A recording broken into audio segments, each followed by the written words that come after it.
Mana ada ya orang korupsi, apalagi dia tahu perbuatannya korupsi, tapi dia nggak dapat apa-apa. Menurut saya tuh masukin rumah sakit jiwa, bukan dikirim ke penjara. What? Itu Tom Lembo nggak ada korupsinya karena tidak ada aliran dana ke Tom Lembo. Nggak bisa. Yang diumum. Welcome back, berjumpa lagi bersama saya Bayu Raden 69 guys. Seperti biasa kita mau reaction video yang lagi viral sekarang guys. Masih di seputar Tom Lembong ya, kasusnya Tom Lembong guys. Kasus korupsi Tom Lembong ini kan sangat membingungkan teman-teman. Divonis 4,5 tahun, tapi tidak menikmati hasil. Membingungkan. Biar nggak bingung, kalian jangan di skip dulu. Ini ada video menarik dari Bapak Mahfud MD guys. Gimana bang videonya bang? Habis ini kita simak bareng-bareng ya. Tapi sebelum ke videonya, alangkah baiknya kalian subscribe, like, dan komen. Let's go. Cekidot. Kasusnya itu sendiri yang masyarakat mengatakan itu Tom Lembo nggak ada korupsinya karena tidak ada aliran dana ke Tom Lembo. Nggak bisa.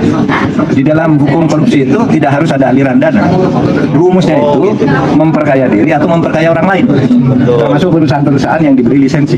Kalau itu dapat keuntungan secara tidak wajar, korupsi. Unsur pertama terpenuhi. Unsur kedua dengan cara melanggar hukum, melanggar aturan yang sudah ditentukan. Dan itu lalu dihitung kerugian negara atas ini semua berapa.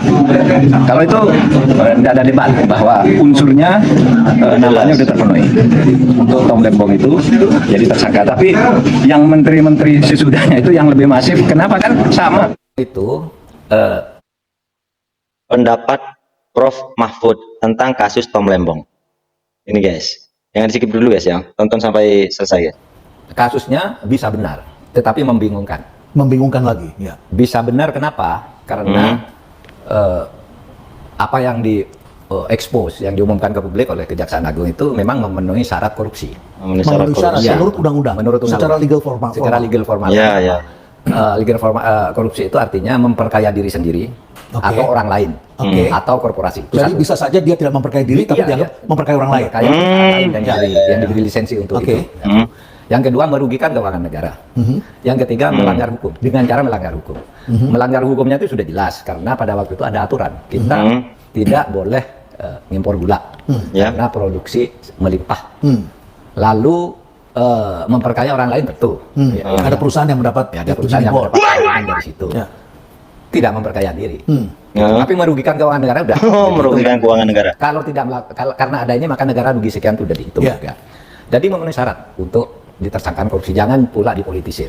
Tetapi membingungkan dan harus dipandang juga dari sudut politis. Kenapa kok mulainya dari Tom Lembong? Tom Lembong. Padahal ada menteri lain yang juga melakukan hal Harusnya yang sebelumnya. terdekat tahun 2003, 2023, 2021. Itu kan menterinya ada tuh. Ya, masih ada semua 6. itu. Ya.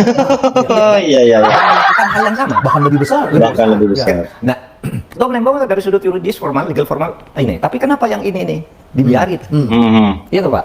Nah itu terus jadi pertanyaan, menjadi isu politik. Ya. Tapi kita lihat aja perkembangan. Ya, ya. Kasihan juga kan. Iya kasihan sih dia. Ini judulnya gini. Ukurannya bukan birokrasi ya, Ya. bukan birokrasi. Ini judulnya gini Tom Lembong ini guys. Tidak makan nangkanya, tapi makan getahnya. Operasi perundang-undangan dia kan di swasta. Selama ini ingin cepat kan, kalau swasta cepat efisien. Tapi gitu. pihak yang ditangkap dan melakukan impor itu adalah PT PPI dan itu adalah BUMN. Kalau itu BUMN, berarti itu boleh. Cuma kebolehannya begini. Ya. Harus BUMN dan dalam keadaan kita butuh gula. Nah, pada saat itu katanya melimpah. Bahkan konon menurut kesaksian anggota DPR itu ketika Tom Lembong mengatakan ini kan mengumumkan di DPR, nanti pada saat panen gula, panen tebu, kami akan ngimpor gula. Dan harganya kan yang lokal 13, lalu yang impor ini dijual 16. Sehingga yang ini masyarakat rugi. Gitu. Ini penjelasan anggota DPR yang pada tahun 2014 tuh rekamannya dikeluarkan lagi sekarang bahwa dia bicara begitu saat itu. Tom Lembong Artinya itu. petani dirugikan. Petani sebetulnya. dirugikan. Ya begitulah guys ya. Menurut Prof Mahfud guys ya. Ya kasihan juga ya sama Tom Lembong. Dia tidak makan nangkanya, tapi makan getahnya. Entah lagi. Makanya guys, semoga kalian semua tetap dalam lindungan Allah. Semoga kalian dilancarkan rezekinya, saya selalu dimudahkan segala urusannya. Begitulah dulu guys ya. Sampai segini dulu teman-teman ya perjumpaan kita ya. Sampai segini dulu ya teman-teman perjumpaan kita. Terima kasih banyak buat kalian yang selalu support Bayu Raden 69, yang sudah subscribe, like dan komen. Terima kasih banyak. Doa yang terbaik lah buat kalian. Jangan lupa yang belum subscribe, yang baru bergabung, yang baru mampir, subscribe, like dan komen guys ya. biar berkembang akun ini, biar saya bisa mengasih informasi-informasi terbaru buat kalian. Udah guys ya, wa akhiron, wassalamualaikum warahmatullahi wabarakatuh. Bye bye.